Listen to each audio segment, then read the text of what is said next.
आज हम दो पार्ट को शुरू करने जा रहे हैं। कल हम लोग दो पार्ट का इंट्रोडक्शन यानी उसका परिचय पढ़े थे। आज उसका हम विस्तार से वर्णन करने जा रहे हैं। तो देखेंगे, सबसे पहले है कि प्राचीनेषु। प्राचीनेषु का अर्थ होता है पुराने समयों में। पुराने समयों में, भारतीयेषु, भारतीयों में, नगर, नगर मतलब बड़े शहर को क्या बोलते हैं? नगर। ऐश्वर्यंतम मतलब नगरों में सबसे उत्तम। नगरों में सबसे उत्तम। पाटलिपुत्रम मतलब पटना। अनुगंगम गंगा के। वस द्विविचित्रम गंगा के किनारे। महानगरम बभूव एक महानगर हुआ करता था, जो आज भी है। मतलब प्राचीन समयों में या प्राचीन कालों में भारत में एक नगर यानी बहुत ही उत्तम नगर, बहुत ही उत्तम शहर पाटलिपुत्र गंगा नदी के किनारे बसा एक महानगर है। तद विषय, उसके विषय में, तद विषय का अर्थ क्या हुआ जी? उसके विषय में दामोदर गुप्तो नाम कवि, दामोदर गुप्त नाम के कवि कूटनीमताख्य मतलब उनके कहानी, एक किताब है जिसका नाम है कूटनीम। क्या नाम है जी? कूटनीम। उस ताख्य में, उस ग्रंथ में, काव्य उस ग्रंथ में कथ्यति कहते हैं, यानी कि दामोदर गुप्त नाम के कवि हैं जो अपने कूटनीम ग्रंथ में कहते हैं, अस्ति मतलब है, महितल तिलकम सरस्वती कुलगृहम महानगरम, एक ऐसा महानगर जहाँ की तिलक यानी जहाँ का शोभा, जहाँ का ललाट पे जो टीका नहीं होता है, तिलक खुद ये भारतवर्ष लगाता हो, और जो सरस्वती का घर हो। पटना को क्या कहता है? सरस्वती कुलगृहम, गृहम मतलब घर, जो माँ सरस्वती का घर हो, वह महानगर। नामना पाटलिपुत्रम, वो नाम क्या है जी? पटना है, वो नाम पटना है। परिभूत, परिभूत पुरंदर स्थानम, परिभूत मतलब होता है वो जगह, पुरंदर मतलब इंद्र, स्थानम है जगह, यानी वो जो जगह है वो स्वर्ग, इंद्र के स्वर्ग के समान है। यानी जो पटना है उसको दामोदर जी ने किससे तुलना की है? तो उन्होंने इसकी तुलना स्वर्ग के इंद्रलोक से की है, कि वह स्वर्ग लगता है। पटना कैसा लगता है जी? स्वर्ग के इंद्रलोक जैसा लगता है, क्योंकि भारत जैसा महान देश इसका तिलक करता है, और यहाँ पे सरस्वती यानी विद्या का केंद्र है। यानी पटना में आप जाएंगे तो वहाँ पे केवल पढ़ाई से संबंधित आपको बहुत सारे मतलब ऐसे सिस्टम मिलेंगे जो पढ़ने का बहुत ही अच्छा जरिया है, और हमारे क्षेत्र के लोग जाकर भी उधर तैयारी करते हैं कंपटीशन का, तो उसके लिए वो बहुत ही बेटर है। अब देखेंगे, इतिहासे श्रूयते, इतिहासे, इतिहासे का अर्थ होता है इतिहास में। श्रूयते मतलब सुना जाता है, यत यहाँ, गंगाया अस्तिरे गंगा के किनारे, बुद्ध काले बुद्ध काल में, पाटली ग्राम स्थिता आसित, एक पाटली गांव था। मतलब इतिहास में सुना जाता है कि इस गंगा नदी के किनारे बुद्ध के समय में, बुद्ध का नाम सुने हो? महात्मा बुद्ध का नाम आप लोग सुने हैं, जिनका नाम बचपन में क्या था? सिद्धार्थ था, और वो बिंबिसार के पुत्र थे। बाद में चलकर एक महान संत बने, जिन्हें माना जाता है कि भगवान विष्णु के 9वें अवतार थे। उनको क्या माना जाता है जी? भगवान विष्णु के 9वें अवतार।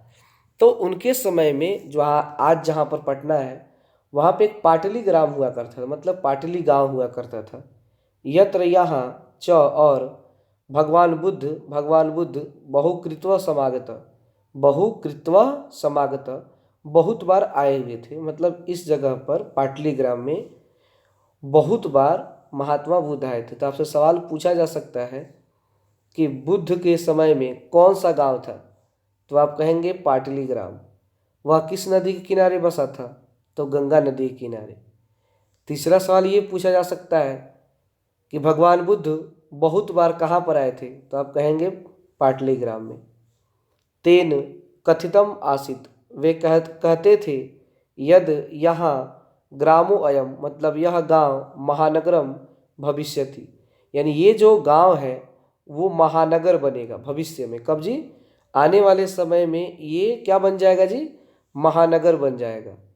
किंतु, किंतु मतलब परंतु, कलहस्य, यहाँ पे कलह होगा। कलह समझते हैं ना, मतलब झगड़ा हमेशा होगा। अग्निदाह, मतलब यहाँ पे जलन हमेशा होगी, लोग एक दूसरे से जलन करेंगे। जल पुरस्य, बाढ़ की समस्या रहेगी। च भयात सर्वदा क्रांतम भविष्यति, और चारों ओर रहने वाले लोग हमेशा भय खाएंगे, हमेशा डरेंगे और हमेशा टेंशन में ही रहेंगे। उन्होंने कहा था, भगवान बुद्ध ने, कि आने वाले समय में यह पाटलीग्राम एक महानगर बनेगा, लेकिन यहाँ पे कभी शांति नहीं होगी, हमेशा चेक चेक पैक पैक, मतलब एक टेंशन ही रहेगा।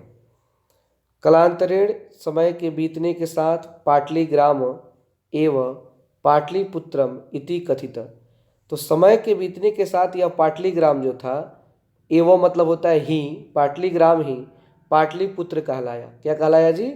पाटलिपुत्र कहलाया। यानी बाद में चलकर यह पाटलीग्राम क्या कहलाने लगा?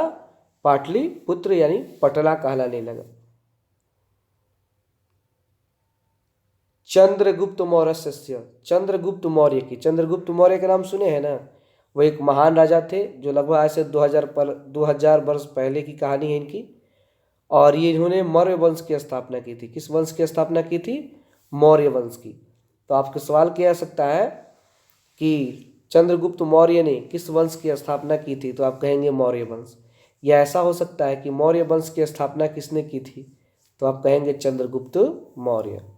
और इनके गुरु का नाम चाणक्य था। क्या नाम था जी? चाणक्य। और उनके पुत्र का नाम बिंदुसार था। क्या नाम था? बिंदुसार। और बिंदुसार के लड़के का नाम था अशोक। यानी चंद्रगुप्त मौर्य का पोता था अशोक। तो चंद्रगुप्त के मौर्य के समय में, काले समय में, अस्य इस नगरस्य, नगर की शोभा रक्षा व्यवस्था च, यानी चंद्रगुप्त मौर्य के समय में इस नगर की शोभा और रक्षा व्यवस्था अत्य उत्कृष्ट, मतलब बहुत ही उत्कृष्ट था, बहुत ही आगे था। यूनान राजदूत मेगास्थनीज, एक यूनान दूत का राजदूत मेगास्थनीज। जैसे कि आप लोग को ये पता होना चाहिए कि चंद्रगुप्त मौर्य के समय में एक यूनान का राजदूत आया था, मतलब वहाँ का एक यात्री था जिसका नाम था मेगास्थनीज। क्या नाम था जी? मेगास्थनीज। कल उसका हम फोटो भी दिखाए थे आप लोगों को। तो वो यहाँ पे आया था चंद्रगुप्त मौर्य की पहली पत्नी हेलेना के साथ, क्योंकि हेलेना यूनान की राजकुमारी थी और वहाँ से वो उसके साथ आया था। स्व मतलब अपने, स्मरणेषु अपने ग्रंथों में, निरूप्यति, यानी यूनान राजदूत ने चंद्रगुप्त मौर्य के जितने भी कहानियाँ थी, जितने भी काम थे, उसने अपने पुस्तक में उसे लिखा। अस्य नगरस्य वैभवम प्रियदर्शिन अशोकस्य समय सूत्राम समृद्धम, इस नगर की वैभव और सुंदरता और भी प्रिय हो गई अशोक के समय में। किसके समय में जी? अशोक के समय में। और काफ़ी वो वृद्धि किया, पाटलिपुत्र काफ़ी वृद्धि किया अशोक के समय में। मतलब चंद्रगुप्त मौर्य तो अच्छे थे ही, लेकिन उनसे भी तेज कौन निकला? अशोक निकला। आप लोग सीरियल, टीवी, फिल्म में देखते होंगे अशोक की कहानी, तो उसमें ये सब दिखलाया गया है। तो यहाँ तक कल आप लोग अर्थ लिख कर लाएंगे। एक बार चलिए हम हिंदी बोल देते हैं इसका, सुन लीजिए ध्यान से, शुरू से लेकर यहाँ तक। प्राचीन भारत में एक बहुत ही उत्तम नगर पाटलिपुत्र, जो गंगा नदी किनारे एक महानगर बसा हुआ है। इसके विषय में कवि दामोदर गुप्त जी अपने कूटनीम में कहते हैं कि जो सरस्वती का घर हो और जिसका तिलक भारतवर्ष करता हो, वह महानगर पाटलिपुत्र के नाम से प्रसिद्ध है, जिसकी तुलना इंद्रलोक से की जाती है, अर्थात स्वर्गलोक से की जाती है। इतिहास में सुना जाता है कि यह गंगा के किनारे बसा हुआ है और बुद्ध काल के समय में इसे पाटलीग्राम कहा जाता था। यहाँ पर भगवान बुद्ध बहुत बार आए थे और उन्होंने भविष्यवाणी की थी कि यह गांव एक दिन महानगर बनेगा, किंतु यहाँ पर कलह, जलन और बाढ़ की समस्या, डर, ये कभी समाप्त नहीं होगा। समय के साथ साथ ये पाटलिग्राम एक दिन पाटलिपुत्र बन गया। चंद्रगुप्त मौर्य के समय में इस नगर की शोभा व्यवस्था काफ़ी अच्छी थी और इनके साथ जो एक यूनान राजदूत रहता था उसने उनके कार्यों का वर्णन अपने किताब में किया है, पाटलिपुत्र का वर्णन अपने किताब में किया है। और इस नगर की जो शोभा व्यवस्था और समृद्धि जो थी वो अशोक के समय में और आगे बढ़ गई।